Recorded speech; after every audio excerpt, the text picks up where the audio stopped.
ಕೊಲೆ ಅಪರಾಧಿಗಳಿಗೆ ಎಲ್ಲರಿಗೂ ಬೇಲಾಗಿದೆ ಅಂತ ತಮ್ಮ ಮಾಧ್ಯಮದ ಮುಖಾಂತರ ನನಗೆ ಗೊತ್ತಾಗಿದೆ. ಆದರೆ ಏನು ಅಂತ ಪೂರ್ತಿ ಮಾಹಿತಿ ನನಗೆ ಗೊತ್ತಿಲ್ಲ. ನಾವು ಟಿ ವಿ ಹಾಕಕ್ಕೆ ಹೋಗಿಲ್ಲ.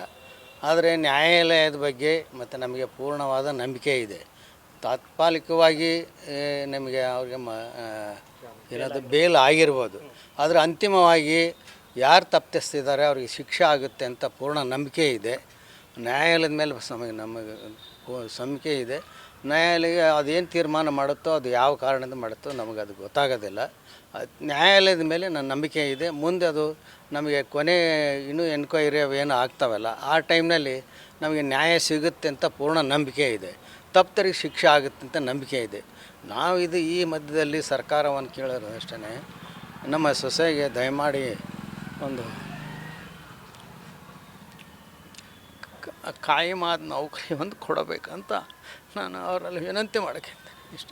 ಏನಾದರೂ ಅಂದ್ಕೊಟ್ಟಿದ್ದಾರೆ ಜಾಮೀನು ಸಿಗುತ್ತೆ ಅಂತ ಏನಾದರೂ ಎಲ್ರಿಗೂ ಜಾಮೀನು ಸಿಗುತ್ತಂತ ಎಲ್ಲರಿಗೂ ಜಾಮೀನು ಸಿಕ್ಕಿದೆ ಅಂತಂದು ತಿಳಿದು ಬಂದಿದೆ. ಅದು ಏನು ಅಂತ ನನಗೆ ಗೊತ್ತಿಲ್ಲ. ಕಾನೂನು ಪ್ರಕ್ರಿಯೆ ಆ ಕಾನೂನು ಏನೈತೆ ಅದಕ್ಕೆ ನಾವು ಮಾನ್ಯತೆ ಕೊಡ್ತೀವಿ. ಅದಕ್ಕೆ ನಾವು ಇದ್ವಿ. ನಮಗೆ ಅಂತಿಮವಾಗಿ ನಮಗೆ ನ್ಯಾಯ ಸಿಗುತ್ತೆ ಅಂತ ನಂಬಿಕೆ ಇದೆ.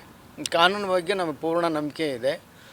ಸಿಗುತ್ತೆ ಅಂತ ನಂಬಿಕೆ ಇದೆ. ತಪ್ಪಿತಸ್ಥರ ಶಿಕ್ಷೆ ಆಗೇ ಆಗುತ್ತೆ ಅಂತ ನಮ್ಮ ನಂಬಿಕೆ ಇದೆ. ಈಗ ದರ್ಶನ್ ಅವರಿಗೆ ಜಾಮೀನು ಸಿಕ್ಕಿದೆ. ಒಂದು ವೇಳೆ ನಿಮ್ಮ ಜೊತೆಗೆ ಮಾತುಕತೆಗೆ ಅವ್ರು ಬಂದರೆ ನಾವು ಅದನ್ನು ಯೋಚನೆ ಮಾಡಿಲ್ಲ. ಯೋಚನೆ ಮಾಡಿ ಮುಂದೆ ಹೇಳ್ತೀವಿ. ನಾವು ಅದನ್ನು ಇಲ್ಲಿವರೆಗೂ ಅದ್ರ ಬಗ್ಗೆ ಯಾವುದೂ ನಾವು ಇದು ಮಾಡೋಕ್ಕೆ ಹೋಗಿಲ್ಲ.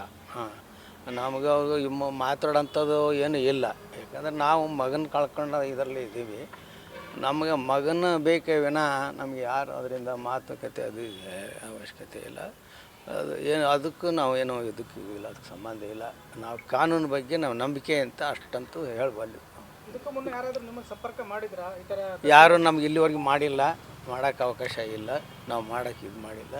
ನಾವು ಯಾರನ್ನ ಹತ್ರನೂ ನಾವು ಯಾರು ಸಂಪರ್ಕ ಮಾಡೋಕ್ಕೆ ನಮಗೆ ಇದು ಮಾಡಿಲ್ಲ, ಅವಕಾಶ ಇಲ್ಲ. ನಾವು ಅದನ್ನೇ ಅಪೇಕ್ಷೆನೂ ಪಡೋದಿಲ್ಲ. ಈಗ ಈ ಹಿಂದೆ ಸಿ ಎಮ್ ಅವ್ರನ್ನ ಭೇಟಿ ಆಗಿದ್ರಿ.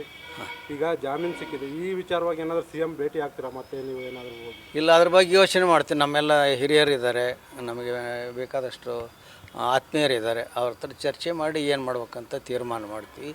ನಾನು ವೈಯಕ್ತಿಕವಾಗಿ ನನಗೆ ಅಷ್ಟು ಮಾಹಿತಿ ಇಲ್ಲ, ನನಗೆ ಗೊತ್ತಾಗೋದಿಲ್ಲ. ನಮ್ಮ ಹಿತೈಷಿಗಳಿದ್ದಾರೆ, ಅವರೆಲ್ಲ ಸಜೆಷನ್ ಕೊಡ್ತಾರೆ. ಆ ಸಜೆಷನ್ ಮೇಲೆ ನಾವು ಮುಂದುವರಿತೀವಿ. ಈಗ ಜಾಮೀನು ಮಂಜೂರಾಗಿದೆಯಲ್ಲ, ಅದನ್ನು ಪ್ರಶ್ನಿಸಿ ಸುಪ್ರೀಂ ಕೋರ್ಟ್ ಮೊರೆ ಹೋಗ್ಬೇಕಾಗುತ್ತೆ ಸರ್ಕಾರ. ಅದಕ್ಕೆ ನೀವು ಆಗ್ರಹ ಸರ್ಕಾರ ಮೊರೆ ಹೋಗುತ್ತೆ ಅಂತ ನಂಬಿಕೆ ಇದೆ. ಅದು ಈಗಾಗಲೇ ಇಂಟೀರಿಯಂ ಬೇಲ್ ಮೇಲೆ ಸುಪ್ರೀಂ ಕೋರ್ಟ್ ಹೋಗಿದ್ದಾರೆ. ಇದ್ರ ಮೇಲೆ ಹೋಗ್ತಾರೆ ಅಂತ ನಂಬಿಕೆ ಇದೆ. ನೀವೇನಾದರೂ ಹೋಗಿ ಸಿ ಎಮ್ ಭೇಟಿಯಾಗಿ ಈ ಥರ ಒತ್ತಡ ಹಾಕ್ತೀರಾ? ಹೇಗೆ? ನಾವು ಅದರ ಒತ್ತಡ ಏನೂ ಹಾಕೋಂಗಿಲ್ಲ. ಯೋಚನೆ ಮಾಡ್ತೀವಿ.